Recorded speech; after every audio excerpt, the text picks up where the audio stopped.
มั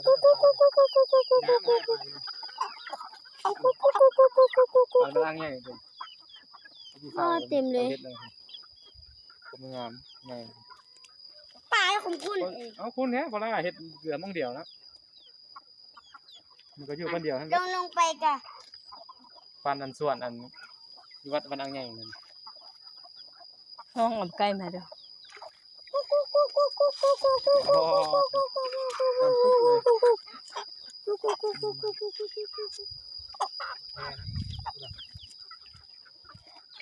ดิ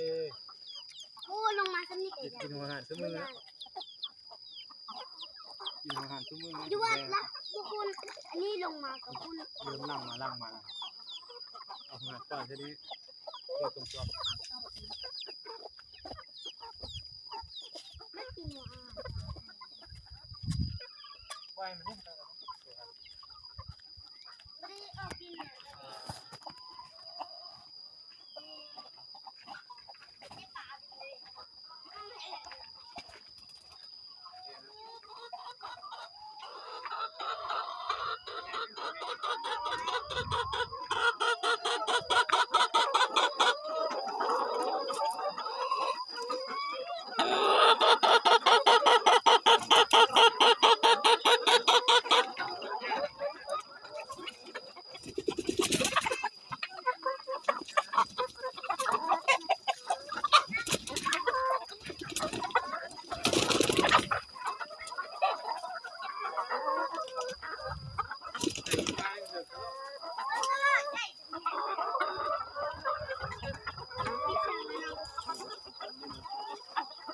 อันนี้เจ้าบ่หอบพื้นจูดลงไปคือเก้าจะบ่หอบจูด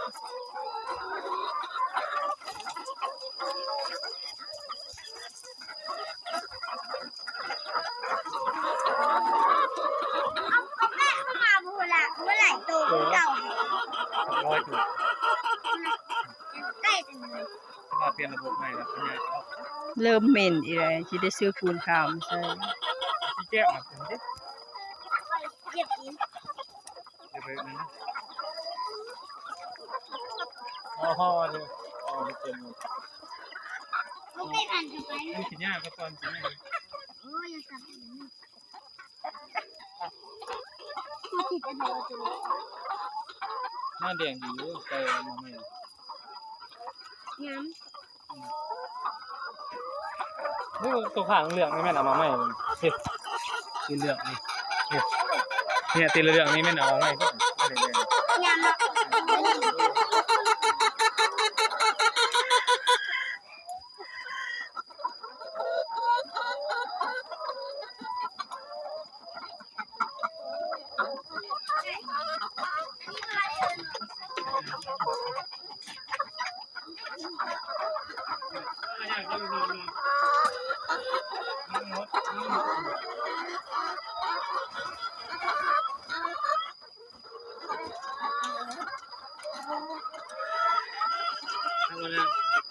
ระบบใหม่มาเห็นเข้าไปเลยพละ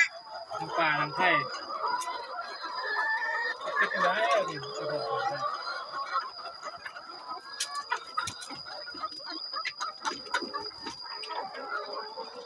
แล้วไข่นั่นอยู่กองหั่นแหละลุมพูนน่ะให้น่ะ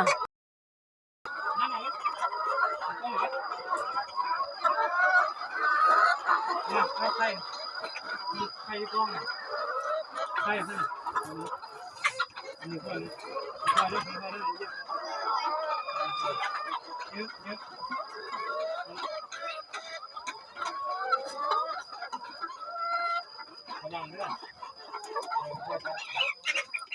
แล้วไม้อยู่นี่เจ้าคือบ่ใส่ให้มันนอนซะโค้งผมงามมันนอนใส่ซะยูเฟ่ก็ให้นอนดิบเบิดแล้วก็นอนดิบเบิดยูเฟ่ก็ให้นี่เบิดเนี่ยเวลาเราล้างกระติกกับเพื่อนนี่ดูที่ใช่แล้วโอ้ยล้างชิ้นนี้น้ำเหม็นยูเฟ่ที่กับห้อยที่เบิดไอ้พวกนี้ฆ่าแล้วก็ซื้อเสื้อมาใส่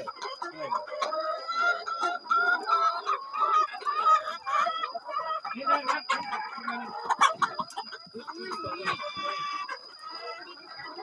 ใส่อยู่แม่มันยังใส่